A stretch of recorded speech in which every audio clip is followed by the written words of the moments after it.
Have you ever gotten that raise you've been grinding for? The one that finally pushed you into six-figure territory, and then somehow, like 3 months later, you're still stressing about money? Like you're looking at your bank account thinking, wait, where did it all go? I'm supposed to be doing well, right? Yeah, you're not losing your mind. When people first crack that $150,000 salary mark, there's this moment where they think they've finally made it. You tell your family, and they act like you just won the lottery. Your old college friends look at you like you're basically rich now. The number sounds impressive when you say it out loud. 6 figures. $150,000 per year. It feels like you should be living that comfortable middle-class dream, not stressed about bills, actually saving money, maybe taking a decent vacation without checking your credit card balance 17 times. Maybe you upgraded apartments and felt like you were finally adulting correctly. Perhaps your parents who worked blue-collar jobs keep telling you how proud they are that you make real money now, not understanding why you still seem worried. Well, here's something that's going to completely change how you think about salary numbers. A $150,000 salary in 2026 has roughly the same purchasing power that $75,000 had back in 2010. Your impressive six-figure income isn't making you wealthy. It's barely keeping you in the same economic position that a middle-tier salary used to provide. And almost nobody is talking about this in real terms that actually affect your daily life. My name is Noah, and I spend way too much time breaking down why people feel broke despite earning more than their parents ever did. If you want to understand what's actually happening to your paycheck, make sure to subscribe to Prime Noah Invests and hit that like button. Here's what basically nobody explains when they're celebrating salary increases. The number on your offer letter is not the same thing as your economic position improving. That sounds weird because we've been trained to believe that more dollars automatically equals more wealth. But that only works if the cost of everything you need stays relatively stable. And spoiler alert, it absolutely has not. One company might offer you $150,000 in Austin, while another offers the same in San Francisco. Some positions come with benefits packages that offset costs, while others leave you paying everything out of pocket. And somewhere in all that complexity, there's this fundamental disconnect between what your salary sounds like and what it actually provides. The reason six-figure salaries get promoted as this achievement isn't because companies are generous. It's because salary inflation, throwing bigger numbers at people, is cheaper than actually improving their economic position. Think of it as the ultimate bait and switch, where the number goes up, but your actual situation barely changes. But let me ask you something. When you think about people who made $75,000 back in 2010, teachers with experience, mid-level corporate employees, what kind of life do you picture?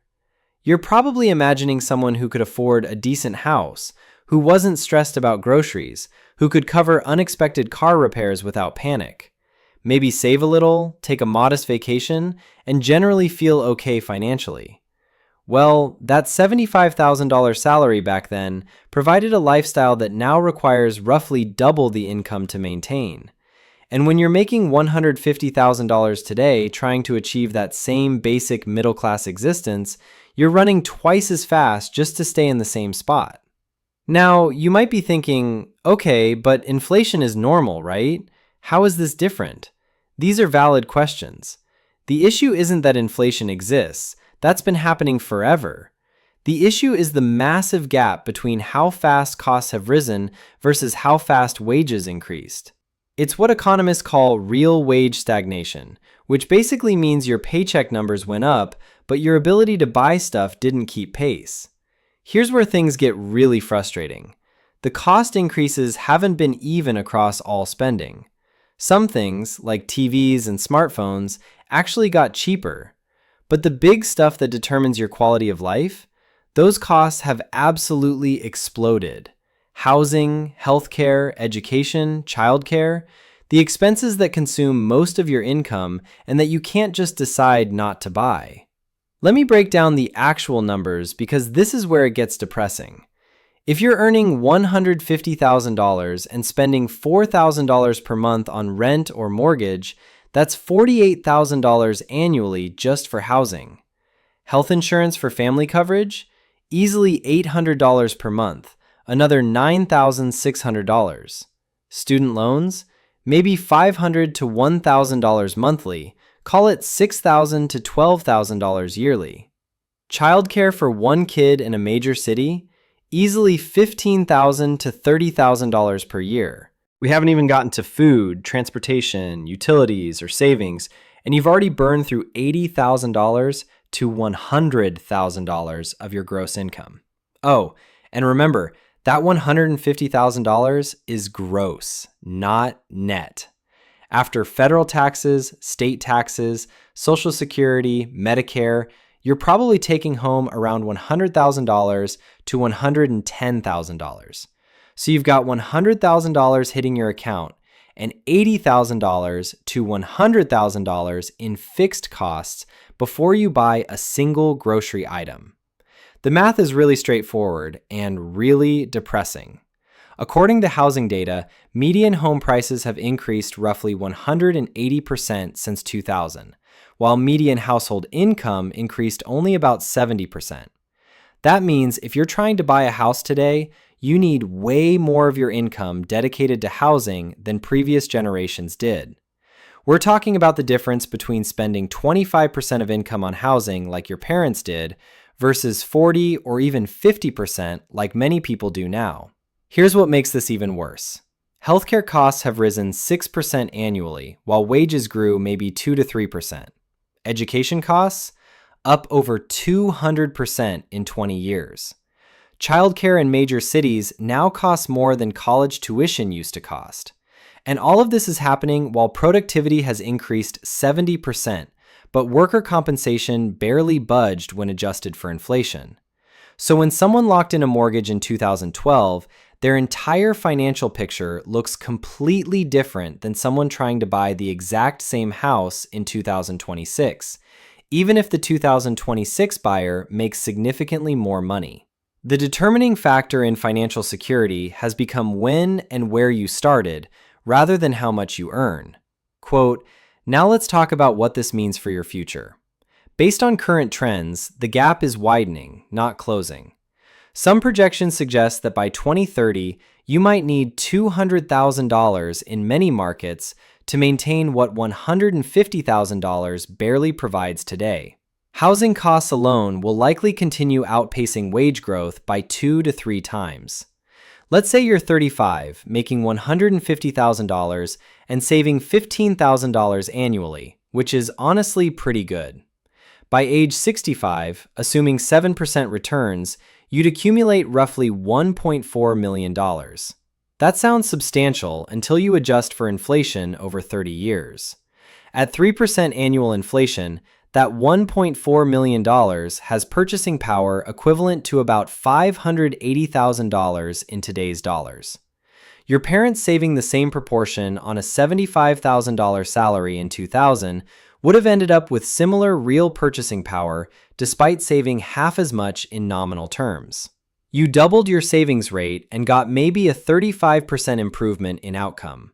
That's the math that explains why making more money doesn't feel like winning. But here's something important. Knowledge is power, even when it's uncomfortable. Understanding this gap helps you make better decisions. When you negotiate compensation, demand raises, or evaluate job opportunities, you know that a 5% raise in a year with 4% inflation is really only 1% real increase.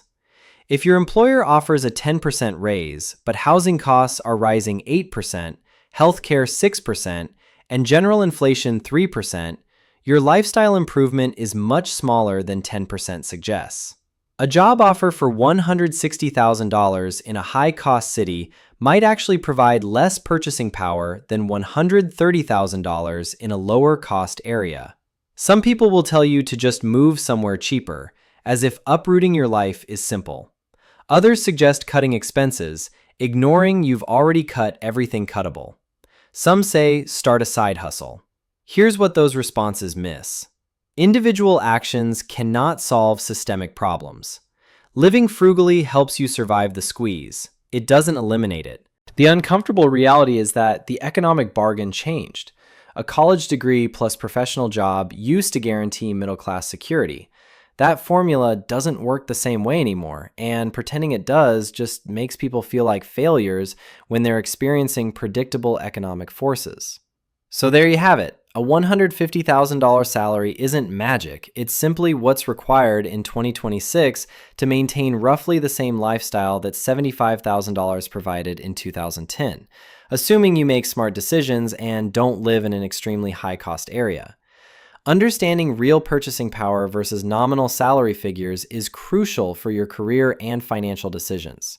If you found this reality check valuable, smash that like button and drop a comment telling me what salary you think you'd need to live comfortably in your city.